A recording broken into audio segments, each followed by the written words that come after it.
آمنوا أطيعوا الله وأطيعوا الرسول ولا تبدلوا أعمالكم أو قال رسول الله صلى الله عليه وسلم من عمل عملا ليس عليهم أمرنا فهو رد। সমস্ত প্রশংসা আল্লাহর, তাই সকলে জবান খুলে বলুন আলহামদুলিল্লাহ। তারপরে আমাদের নবী ধর্মের গুরু জনাবে মুহাম্মদুর রাসূলুল্লাহ, সকলে বলি সাল্লাল্লাহু আলাইহি ওয়াসাল্লাম। কোরআন থেকে আমি একটি আয়াত পাঠ করেছি এবং নবী সাল্লাল্লাহু আলাইহি ওয়াসাল্লামের জবান থেকে ছোট্ট একটি হাদিস পাঠ করেছি। আজকের আলোচনার বিষয় হলো ঈমান ভঙ্গের কারণ। আমার আলোচনার বিষয় যেহেতু একটু বিস্তারিত মানুষকে না বললেও কিছু বোঝা যাবে না, তারপরে সময় একেবারেই আলহামদুলিল্লাহ যা আছে ভালো, তবে 10 মিনিট সময়। তো যাই হোক, আলোচনার দিকেই যাই। আজকে এইখানে যে আমরা আসতে পেরেছি, বলুন তো আমরা খুশি তো নাকি? খুশি।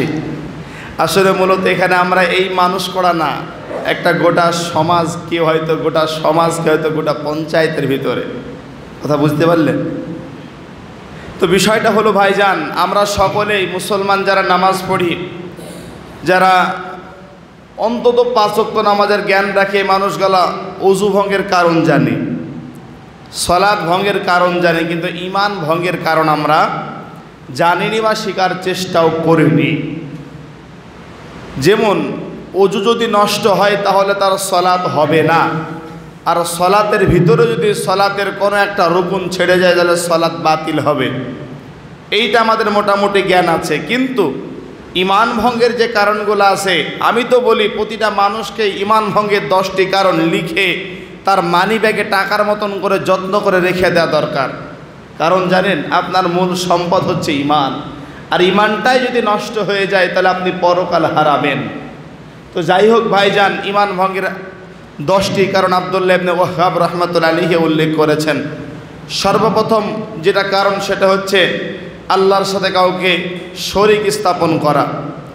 রবের সাথে কাউকে শরীক করলে, আল্লাহর সাথে কাউকে যদি কেউ শরীক করে তাহলে তার ঈমানটা ভেঙে যায়। ব্যাখ্যার দিকে টোটালেই যাব না, শুধু 10টা পয়েন্ট বলে দিচ্ছি। 1 নম্বর, বলুন তো ভাই কি বললাম? আল্লাহর সাথে শরীক করলে কোরআনের আয়াত, সূরা মায়েদা আয়াত নম্বর 72, সূরা নিসা আয়াত নম্বর 48, সূরা নিসা আয়াত নম্বর 116, সূরা লুকমান আয়াত নম্বর 13, সূরা জুমার আয়াত নম্বর 65, এগুলো শিরিক সম্পর্কে আয়াত এসেছে। 2 নম্বর, যদি কোনো ব্যক্তি বান্দা এবং আল্লাহর মাঝে যদি যে ব্যক্তি মধ্যপন্থা অবলম্বন করে, মানে উদাহরণস্বরূপ আপনাকে দিতে গেলে কোরআন থেকে আপনাকে অনেকগুলো আছে, তারপরে যেহেতু ব্যাখ্যা করছিনি সংক্ষেপে বলে দিই। যে ব্যক্তি আল্লাহ এবং বান্দার মাঝে কাউকে মাধ্যম তৈরি করে এবং তাদের ডাকে এবং তাদের নিকটে শাফায়াতের কামনা করে। উদাহরণ দিই, আপনি অনেক গুনাহগার হয়ে গেছেন, মনে করেছেন যে আল্লাহ আমার ডাক শুনবে না, তার জন্য কোনো পীরের হাতে বায়াত গ্রহণ করলেন। আমার পীর সাহেব আল্লাহকে বলবে, আমার আল্লাহ আমার গুনাহ ক্ষমা করবে। এইরকম আকীদা কোনো মুসলমানের থাকতে পারে ভাই? কোনো মুসলমানের থাকা সম্ভব? যদি কেউ এইরকম আকীদা পোষণ করে তার ঈমান আর থাকে না। 2 নম্বর। 3 নম্বর, যদি কোনো ব্যক্তি, যদি কোনো মুসলমান ব্যক্তি মুশরিকদেরকে কাফের মনে না করা, উদাহরণ দিলে বুঝতে পারবেন। একজন মানুষ কাফের, ওই মানুষটাকে কাফের মনে করে না। উদাহরণ দিচ্ছি, এই সম্পর্কে আলোচনা আসবে। আমাদের দিকে একটা ফিতনা তৈরি হয়েছে, সেটা শাকিল বিন হানিফের ফিতনা। শুনেছেন কি কিছুটা? শাকিল বিন হানিফের ফিতনা। এরা কিন্তু মুসলমান না, দাড়ি টুপি কিন্তু আমার চেয়ে অনেকটা বড়, কিন্তু আকীদার ভিতরে এদের আল্লাহ এবং আল্লাহ রসুল নেই, ওই কারণে এদেরকে মুসলমান বলা যাবে না। 3 নম্বর কারণ হলো, যখন আপনি কোনো কাফেরকে কাফের মনে করতে হবে, একজন ব্যক্তি মুশরিক, তারপরে তাকে কাফের মনে করতে হবে। তারপরে 4 নম্বরে নবী সাল্লাল্লাহু আলাইহি ওয়াসাল্লাম বলেছেন, মুসলিম রাসূলুল্লাহ সাল্লাল্লাহু আলাইহি ওয়াসাল্লাম বলেছেন, যদি কোনো মুসলিম নবী করিম সাল্লাল্লাহু আলাইহি ওয়াসাল্লামের পথ ব্যতীত অন্য কোনো পথ পরিপূর্ণ অথবা ইসলামী হুকুম বা বিধান ব্যতীত অন্য কারো তৈরি হুকুমত উত্তম মনে করে এবং ইসলামকে থেকে খারিজ হয়ে যায়।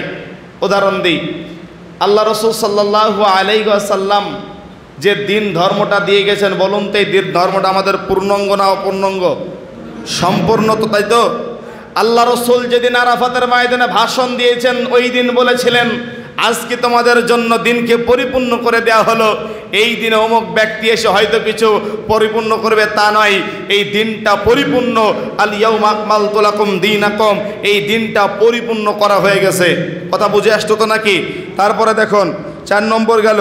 5 নম্বরে নবী সাল্লাল্লাহু আলাইহি ওয়াসাল্লাম যদি কোনো মুসলমান আল্লাহর নবী সাল্লাল্লাহু আলাইহি ওয়াসাল্লামের আনিত বিধানের কোনো অংশকে অপছন্দ করে, এটা খুব গুরুত্বপূর্ণ বিষয়। আল্লাহর নবী যেটা বিধান দিয়ে গিয়েছেন অপছন্দনীয়, উদাহরণ দিই, অনেক মানুষ দেখবেন বলে যে দাড়ির বিষয়টা একটু উদাহরণ দিলে ভালো করে স্পষ্ট হয়। বাপ তার বেটাকে বলছে দাড়ি রাখতে হবে না, দাড়ি রাখলে বৃদ্ধ লাগে। ও কিন্তু আল্লাহর নবীর একটা বিধানকে একটা আপনি রাখিয়েন না, ওটা আপনার ব্যক্তিগত গুনাহ হবে, কিন্তু যদি আপনি অস্বীকার করেন বা ঠাট্টা বিদ্রুপ করেন আপনার ঈমান নষ্ট হয়ে যাবে। এটা উদাহরণ। ঠিক একটাই বিষয়, দ্বীন ইসলামের আপনি যে কোনো বিধানের উপরে যদি সন্দেহ পোষণ তো দূরের কথা, যদি আপনি একটু ঠাট্টা বিদ্রুপ করেন তাহলে কিন্তু আপনার ঈমানটা ভেঙে যাবে, যদি একটু অপছন্দনীয় করেন। তারপরে আল্লাহ রাসূল সাল্লাল্লাহু আলাইহি ওয়াসাল্লাম 6 নম্বরে বলেন, যদি কোনো মুসলিম মুহাম্মদ সাল্লাল্লাহু আলাইহি ওয়াসাল্লামের আনিত ধর্মের কোনো বিষয় অথবা ধর্মীয় সওয়াব বা শান্তির ব্যাপারে ঠাট্টা বিদ্রুপ করে, তবে সে ব্যক্তি কাফের হয়ে যাবে। মুহাম্মদ সাল্লাল্লাহু আলাইহি ওয়াসাল্লামের যে দিন পূর্ণাঙ্গ দিয়ে গেছে, যে দিন ইসলাম দিয়ে গেছে, এই দিন ইসলামে যদি একটা অংশকে যদি কেউ ঠাট্টা বিদ্রুপ হালাতে দেখে, আল্লাহর কসম ওই ব্যক্তি মুসলমান থাকবে না। উদাহরণস্বরূপ এই দিন ইসলামটা মুহাম্মদুর রাসূলুল্লাহ সাল্লাল্লাহু আলাইহি ওয়াসাল্লাম দুনিয়াতে দিয়ে গিয়েছেন। আল্লাহ রসুল তার সাহাবাদেরকে যেই দিনটা দিয়ে গেছেন, ওই দিনটা আজকে আমাদের কাছে কোরআন এবং হাদিস সহিহ সুন্নাহ আছে। এখন যদি কোনো মুসলমান শিক্ষিত এসে বলে ওই সমস্ত কোরআন হাদিস দিয়ে রাষ্ট্র চলবে না, এখন চলবে কার্ল মার্কসের থিওরি দিয়ে, এখন চলবে ডারউইনের থিওরি দিয়ে, বলুন ওর ঈমান আছে? ওর ঈমান কি থাকবে? ওর ঈমান চলে গেছে, কথা বলার সাথে সাথেই ঈমানটা নষ্ট হয়ে গেছে। 6 নম্বর। 7 নম্বর আল্লাহ রাসূল সাল্লাল্লাহু আলাইহি ওয়াসাল্লাম বলেন, জাদুটনা, কেউ যদি জাদুটনা করে তাহলে তার ঈমানটা নষ্ট হয়ে যায়। জাদুটনা ইসলামে হারাম। আল্লাহ রাসূল সাল্লাল্লাহু আলাইহি ওয়াসাল্লাম বলেছেন, কেউ জাদুটনা করলে তার শাস্তি আছে ইসলামে।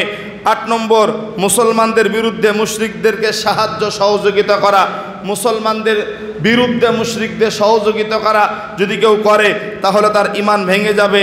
9 নম্বর যে ব্যক্তি মনে করে মুহাম্মদ সাল্লাল্লাহু আলাইহি ওয়াসাল্লামের শরীয়ত ব্যতীত অন্য কোনো ধর্মে জীবন পরিচালনা করলেও জান্নাত পাওয়া যাবে বা আল্লাহ সন্তুষ্টি সম্ভাবনা, সে ব্যক্তি কাফের। উদাহরণ দিই, আচ্ছা বলুন তো, দিন ইসলাম ছাড়া আল্লাহর কাছে কোনো দিন কোনো ধর্মগ্রন্থ বা কোনো যা কিছু ধর্ম আছে কবুল হবে? কবুল হবে কি? আরে মনে কি ভয় লাগছে নাকি ভাই? আল্লাহর কাছে মুসলমানরা ছাড়া কি নাজাত পাবে? কেউ যদি বলে যে আল্লাহর কাছে মুহাম্মদুর রাসূলুল্লাহর দিন ব্যতীত হিন্দুরাও জান্নাত যাবে, কাফেররাও জান্নাত যাবে, মুশরিকরা জান্নাত যাবে, এই রকম মন্তব্য যদি কোনো মায়ের লাল করে, বলুন তো ওই ব্যক্তির ঈমান আছে না গেছে? ঈমান চলে গেছে। তাহলে 9 নম্বর কি? মুহাম্মদ সাল্লাল্লাহু আলাইহি ওয়াসাল্লাম যে দিন ধর্ম দুনিয়াতে এনেছেন, ওই দিন ধর্মের প্রতি সন্তুষ্ট থাকতে হবে আর প্রতিটা আইনকে মেনে নিতে হবে। 10 নম্বর আল্লাহ তাআলা মনোনীত দিন ইসলাম থেকে মুখ ফিরিয়ে নেওয়া যাবে না। আল্লাহ রাব্বুল আলামিন যে দিন আমাদেরকে দিয়েছে, এই দিনের উপরে সারা বছর অটল থাকতে হবে, সারা জনম অটল থাকতে হবে। অতএব এই দিন ইসলামের উপরে আমাদেরকে চিরস্থায়ী অটল থাকতে হবে। এই যে 10টা পয়েন্ট, একটারও পর্যন্ত ব্যাখ্যা করলাম না, শুধু নাম গলা বলে দিলাম। সময় শেষ হয়ে গেছে, সময়ের উপরে টাইমে আলোচনা শেষ করলাম। আসসালামু আলাইকুম ওয়া রাহমাতুল্লাহ।